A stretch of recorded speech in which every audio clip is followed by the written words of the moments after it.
Hey guys, welcome back to our channel. My name's Allie. If you're new here, we live off-grid in the woods of Kentucky and we have renovated this cabin and recorded the whole thing. Today is what you have all been waiting for. We talk about our stairs to our loft, our rain catchment system, and dealing with all the mud down below on our driveway. So if you haven't yet, please subscribe. It really helps me out and I really appreciate it. My parents came last week for 3 days to come help us get some stuff done at the cabin.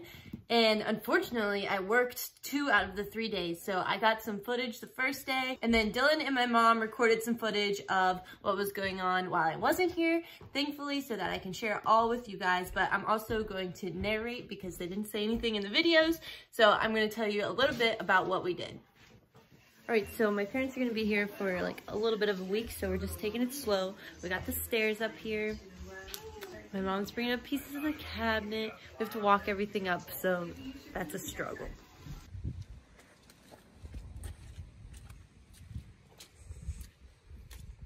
So the first day they got here, my dad actually built the steps at home at they have like a wood shop that they built the steps in so that we didn't have to do them here. So they were prefabbed. They brought them down on a trailer and then we were putting them in. So we put in counterbalance steps. So one side of our steps are attached to the loft with a big metal pole that is braced throughout the loft so that it holds the weight on that end. And then the other end, it has a weight hook to it that is attached to a pulley system that goes up and down so that the steps are always counterbalanced. Push it this way, Dylan. There you go. Back your way just a tiny bit.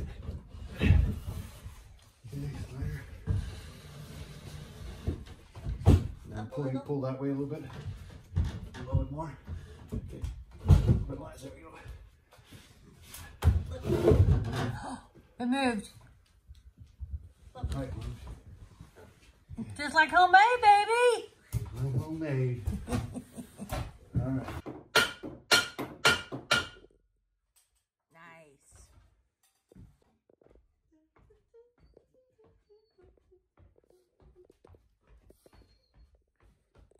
What do you say to your dad? So here's the steps so far. I've been calling it cantilever steps, but it actually is counterbalance steps. So don't we display what's gonna happen? So we're gonna set it up so that there will be a string that goes to the roof and then they will lift up and stay horizontal with the loft. So we got the steps in, no problem. And now we are going to Lowe's to get some odds and ends like rope and things like that to make it go up and down. So exciting. My mom also found rain barrels near our house, so she brought those down and we're gonna use those to set up our rain catchment system. They had olive oil in them before, so we just took them to the car wash and power washed them and cleaned them out. And so we're getting moving Monday morning. All right, we just got back from Lowe's. My dad is trying to fix our four-wheeler so that we don't have to walk up and down the hill and we can use the four-wheeler to bring stuff up and down because it's so muddy. So my dad put these steps together at home and I don't know how to make steps, but here's what he did. And he put these little bars in to make sure they're sturdy. And then that is what's holding steps in. And then we will be putting in a ceiling here to cover all that. And that's a light. That's a light. And then we'll be putting in those 2 lights that have just been hanging. So the trickiest part with the counterbalance steps is that you have to get the counter weight exactly the same weight as the steps so that they go up and down smoothly and don't come crashing down, and also sit all the way on the floor. Close.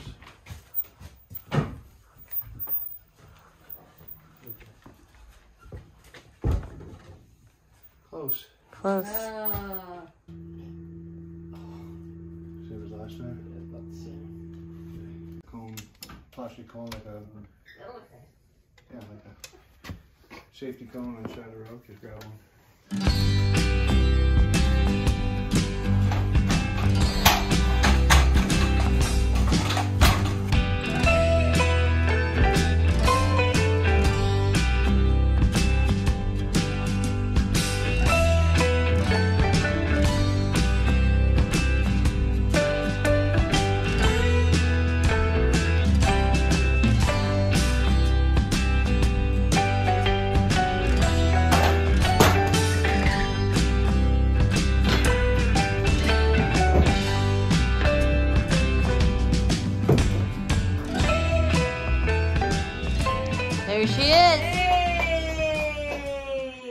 Come up. Dun, dun, dun, dun, dun, dun, dun. Annie, you're not supposed to be up here. Oh, Annie. Oh, Annie. She's pretty nimble. Can we bring Annie to bed? Oh, she's in bed. So we did the steps the first day. It really only took that first day to put them in since my dad had already pre-made the steps. So it was really quick, really easy. And now we just need to sand them and stain them and decide what color we're painting the loft, which is a whole ordeal in itself. Okay, next up was our gravel and what we were gonna do down below.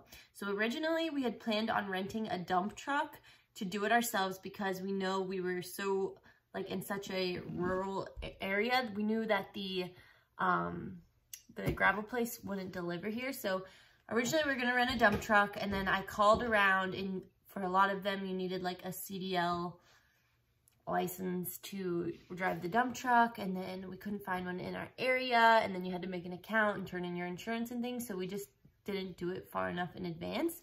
So I called the gravel place and asked them to come deliver at least one load of gravel and then like look at our driveway and see what they could do, because we knew we could get gravel at least in the first part of our driveway.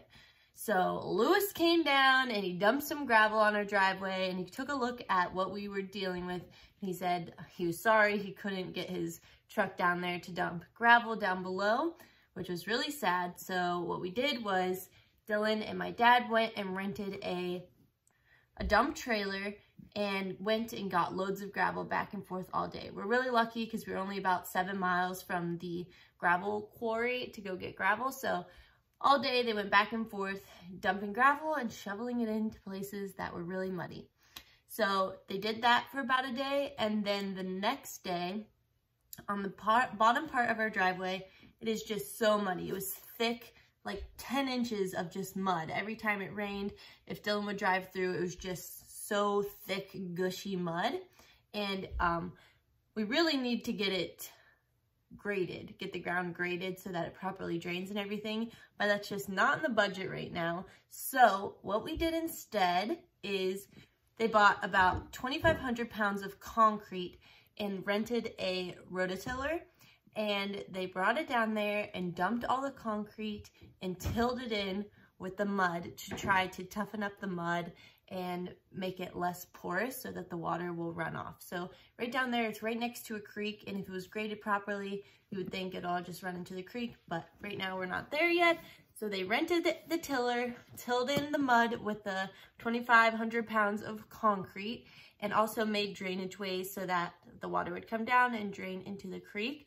And so it slightly rained yesterday, not that much rain, but the ground is way more compacted than it was before. And when Dylan drives over it with his truck, it isn't sinking down, which is a big difference from what we were dealing with before. So when I drive across with my car is super light, so I don't have too much problem. I don't have too much trouble driving through the mud, but when Dylan drives through with his big truck, it just sinks in the mud. So that has been one of our biggest issues, but so far, so good. We haven't gotten a huge rain yet, so we don't know if it's what it's going to be like, and it's not really a permanent fix, but it's just dealing with it for right now in the springtime, and then eventually we'll save up money to get it graded and figure out where our driveway is exactly going to be and deal with all of that. Yep, come on now, girl. Come on. Yep, yep. Come on now, big girl. So next up on our to-do list was our rainwater catchment system. And we have been working on this system for a really long time. We've had the gutters up for months, but we just haven't connected all the piping down to our water tank. So we've had the gutters up, and Dylan cleaned out the gutters like last week, got all the leaves out. We haven't put on the leaf covers yet, which we still need to do, and we'll get to eventually, but they put in the piping system, which was a task. The biggest issue was we have gutters on either side of the house, both on the front part and the back part of the roof, to catch as much water as we could. But our water tanks are only on one side of the house, so we had to get the water from this left side of the house to drain underneath the cabin into and attach to the other gutters so that all drains into our big 500-gallon black water tank down on the right side of the house. So we ran the gutters down, ran a pipe through and underneath the cabin, and then attached it to the right side of the cabin so that they would all drain together. But getting the pipe under there, it was a very small space. You couldn't really crawl under it, and it was just nasty. But Dylan and my dad got the pipe under, they got it attached, and all of that ran smoothly. Then we buried the pipe underneath where the driveway kind of is so that we could still drive back and forth under there. And then we ran it into a 50-gallon food safe water grade barrel so that all of that, it was like a first flush diverter they call it, so that all the leaves or things that fall into the gutters, they will fall into that tank first that you can then empty from time to time when it gets full. And then once that barrel is full, then the water will run into our 500-gallon water tank that is down near the cabin. From that 500-gallon water tank, once that's full, then we use our water pump to pump it up to our 1,100-gallon water tank that is at the top of the hill. It's about, I think it's like around 50 feet above the cabin. So that's how we have our gravity-fed water system. So we only have to run the water pump after it rains to fill the water tank up top, and then we don't have to use any electricity to get the water down to our house, and our water pressure is pretty good at that height. The only time the water pressure is bad is when we need to change our water filters. So our water filters, we have 2 sediment water filters. We have a 20 micron water filter and a 5 micron water filter to filter the water that comes into the house. And then we use a Berkey water system to filter all of our drinking water. And there's a link for that down below in the description if you want to learn more about that.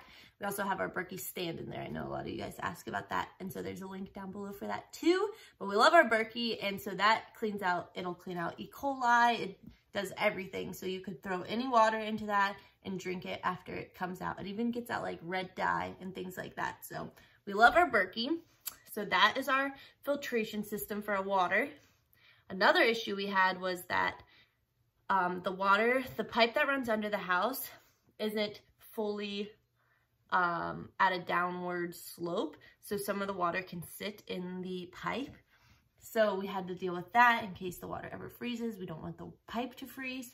So Dylan and my dad attached a drill to a 2x4 and ran it under the house and drilled a little hole in the pipe under the house so that if water's ever sitting in it, then it will drain out of that small hole. But whenever it's raining, there's enough water flow to keep the water running down to the barrel. So that was attached too. I wish I was here to see that. My mom also prefabbed some cabinet fronts for us when they were at home in our wood shop. She actually took a cabinetry class before, so she offered to make the cabinet fronts, and they look awesome. We love them so much. One cabinet was measured wrong. It's really tricky because our counter and our sink and everything is just unlevel, not level and all messed up. So she has to redo one cabinet, but they look so good. I still need to paint them and put on hardware and things like that, but I love the way they look and I can't wait to paint them all so it's all super cohesive and we finally have a finished kitchen front. Oh my goodness!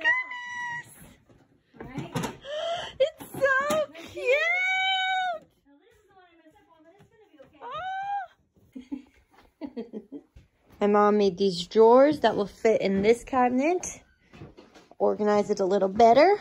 Okay, so now we have the 2 drawers. Perfect. I'm going to put like dishcloths up here and then things down here. And I also wanted to put in something where I could like hang these bottles.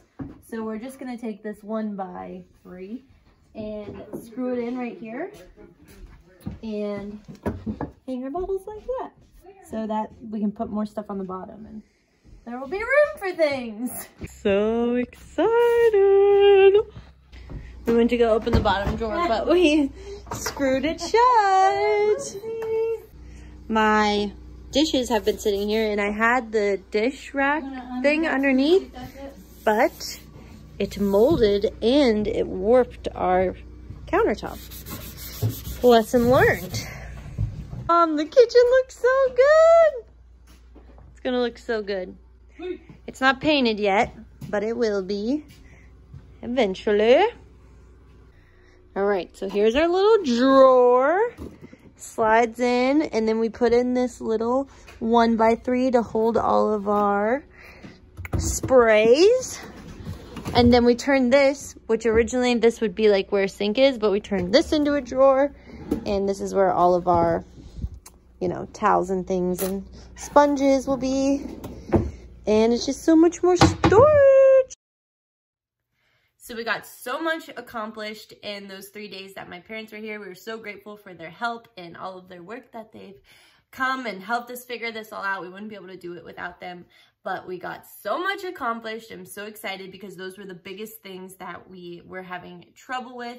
And so we got them out of the way, and now we just have a bunch of cosmetic stuff that we need to finish around the house. But all of the really things that were giving us a hard time are now good to go. So we got our steps in, we have our rainwater catchment completely set up, and we have the driveway down below is way, way, way better than it was before. We'll really be able to test it once we get a big rain, but we haven't had one yet, and there's not really one in the forecast, so we'll be waiting on that water to fill our water tanks. But next up, Dylan and I have been working on wrapping these columns so that they all look cohesive and finishing the loft and the look of the loft.